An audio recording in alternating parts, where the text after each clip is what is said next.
Well, today I'm going to show you a quick demonstration on how to clean the lid on your CREAMi Deluxe. There's been some discussion forum regarding people getting old milk stuck inside the lid of the foodie. So I'm going to show you on how to clean this thing so you don't have leftover milk fermenting inside this lid. It's a pretty simple process. First thing to do is after you're through mixing your ice cream, you're going to rinse off this cap here. So just take your sink and just rinse it off and get all the ice cream off the lid. Then once all the ice cream is off the lid, then you just drop the blade down, get your soapy sponge, and just clean off the inside of the lid on top of the seal, and then any ice cream that's on the back side. So what this will do is, and make sure it's squeaky clean. Make sure you get all that cream off. Next step, you want to take the water very small stream as possible. Now if you notice CREAMi lid, we have clean out ports over here, and we have one on the other side over here. So it's right above the lock symbol. Now these clean out ports will clean out the little gates that you see inside the CREAMi.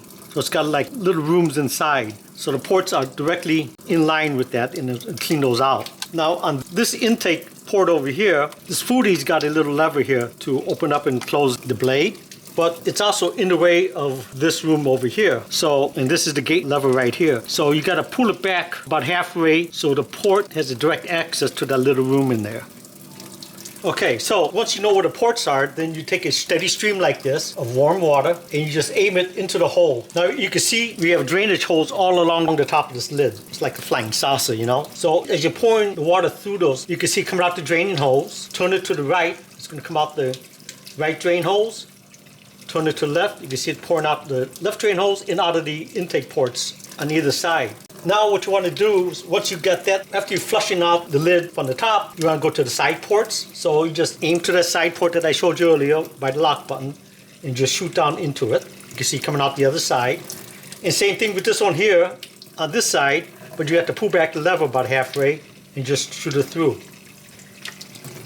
Shake it out, and that's it. Next, with the same soapy sponge, you want to naturally wipe off the blade, both sides, rinse it. Now on the blade itself, it's got a clean out port right there. So you're going to shoot your water through it. You can see the water shooting out of the clean out port. So that'll make sure that you got all milk residue out of the inside of the blade itself. You just set it aside to air dry. The lid you set outside to air dry it.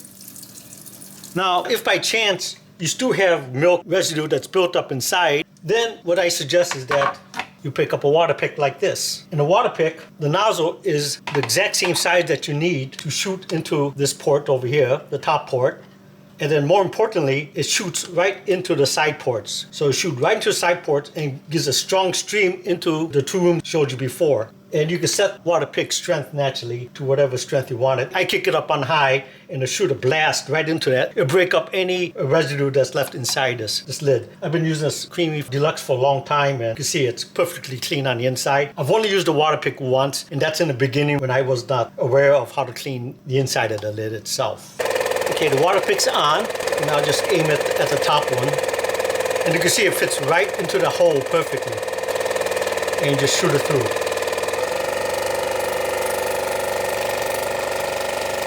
You should be able to see it streaming out the lid.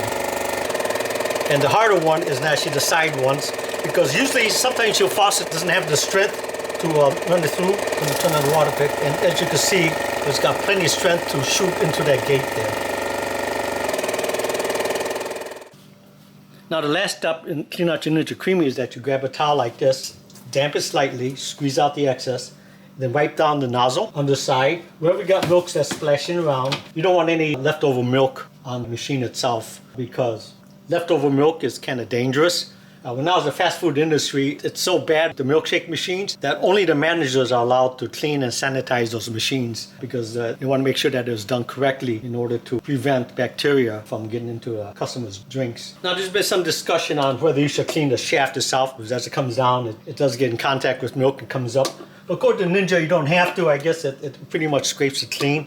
But if you want to, I've seen videos where people actually took the container and filled it up with just plain water, and then they set it into the machine, turn the machine on, let the shaft go down in plain water and up, and it cleans itself up. I don't see, where it could cause damage to the machine because water is the same as if you're doing sorbet or slushies. So it's not going to hurt the machine. But I will not put soap in the water because that may get into the machine that's not designed to have soapy water inside of it. So I hope you found this video informative. Please click the like button. When you have a chance, please subscribe. And thank you for watching.